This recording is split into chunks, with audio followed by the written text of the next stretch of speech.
Hello, it's Tad Douse from Drones in School, here to talk to you a little bit today about the video transmitter and camera on our Tinyhawk 3 Plus HDZero drone. We've had a few people that have had issues. They've had a really hard crash and the camera just doesn't seem to be working anymore. So they get out their goggles, turn it on, and they don't see anything coming through on the video transmission. So they're trying to figure out what is going on. So we want to talk about how to troubleshoot this a little bit. So the first thing we're going to do is make sure that our status lights are working on our video transmitter. This is a little bit hard to see, but this board on the bottom, that's your video transmitter. Up on top, that's your flight controller. So we want to look at the lights that are on this board. So when I plug this in to a battery, again a fully charged battery, I'll see a couple little lights show up there. And we're looking at this bottom light right here.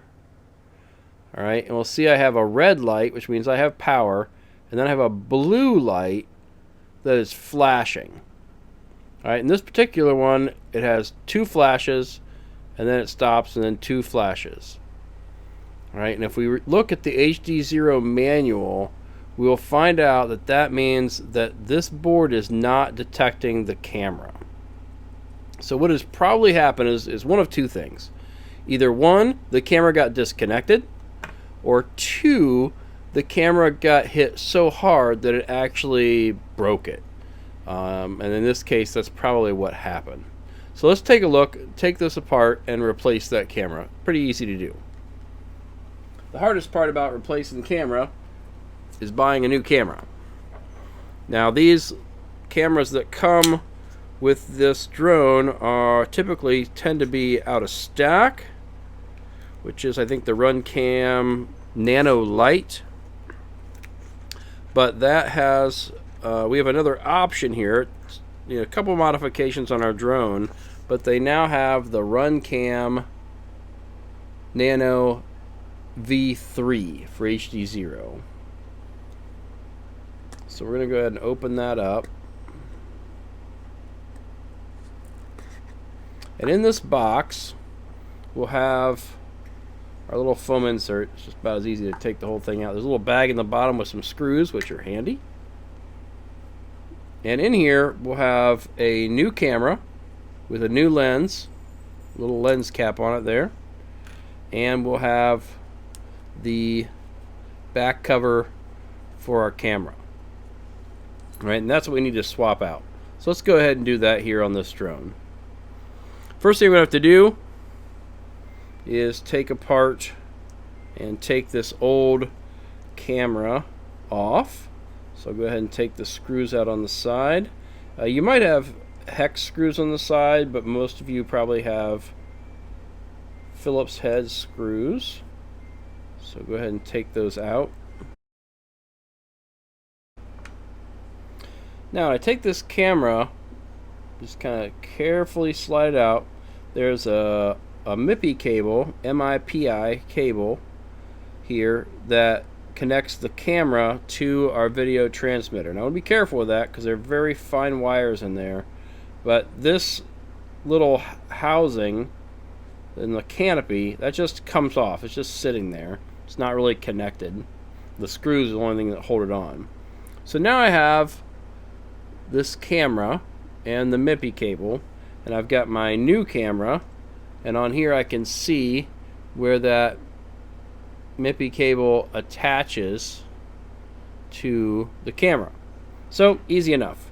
I'm going to go ahead and get my screwdriver and take the 4 screws out of the back of this camera.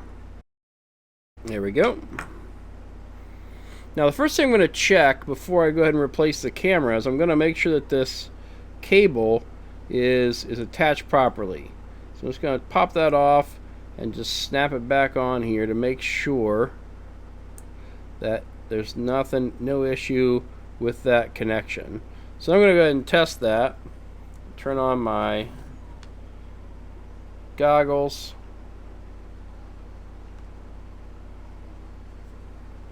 There we go. And plug a battery in here to see if anything comes up on the screen.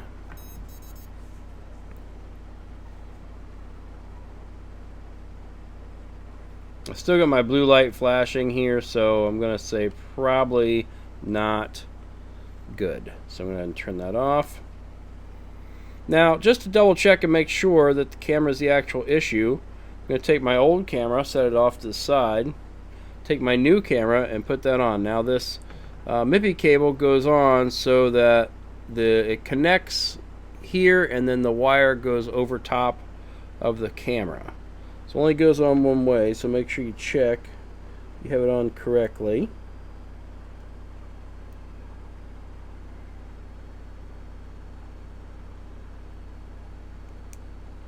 I'll snap that on there. Again, remember I unplugged my battery first. So I've got that new camera snapped in. So go ahead and plug in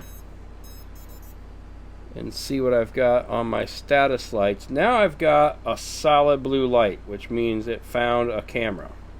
So hopefully here in a second, we'll see on my screen, now I've got a camera feed. So I can move this around, and yes indeed, that camera was the issue. Alright, so not terribly difficult fix, but something I have to do. The cameras aren't incredibly expensive. You don't want to break a lot of them, but so now I'm going to have to put the back on my camera. I want to make sure I use the right one, and that's the Nano V3 cover. Now the interesting thing is the camera comes with screws in the holes where the cover is going to go. So I have to take those screws out. I'm going to take those out and set them off to the side here.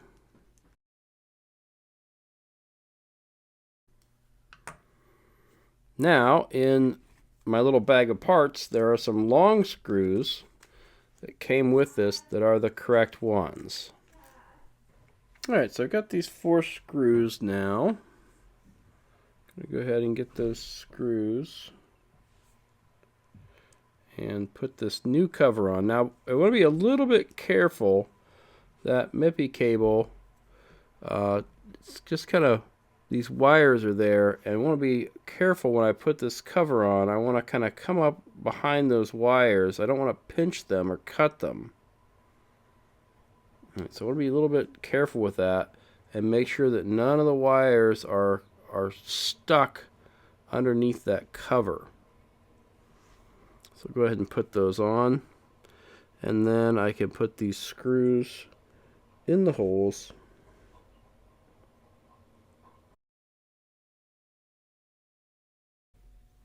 Don't have to get those super tight, just snug is fine. You don't want to really crank on it and possibly crack that camera board. And there we go. So now I flip the camera over so the HDZero logo is up. That is the correct orientation. Then I can screw that back on. Now, one thing you might notice is left my little canopy off here. So one problem we have with these V3 cameras is the lens is a little different than our old Nano light camera. And so we have to make a modification to our canopy cover so that lens will fit through. Okay, so as you can see, the old canopy is a little bit too small for the new camera lens. So what we're going to do is just take some sandpaper and sand that down. I've got one here that I did that with already. So just sand it down to kind of sand that front edge off. And that will open up once you get down through that front of that cover. You'll be able to open that up and the inside pieces kind of fall off. So now we're all set and ready to put it back together. So that will slide in. Put our screws back in to kind of make sure they get those holes lined up so the canopy housing on the camera doesn't line up quite as well as it did, but it's not too hard to line the holes up.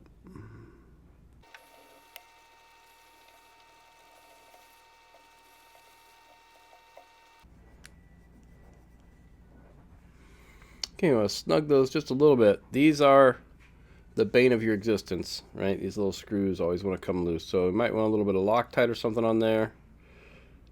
Just teach your students or yourself, make sure you check those screws a lot because those come loose. Or better yet, design a 3D printed canopy that doesn't require screws. It's also a good option. So there we go. Lens sticks out a little bit more than it did before, but it is a functional Tinyhawk 3 Plus HDZero aircraft again.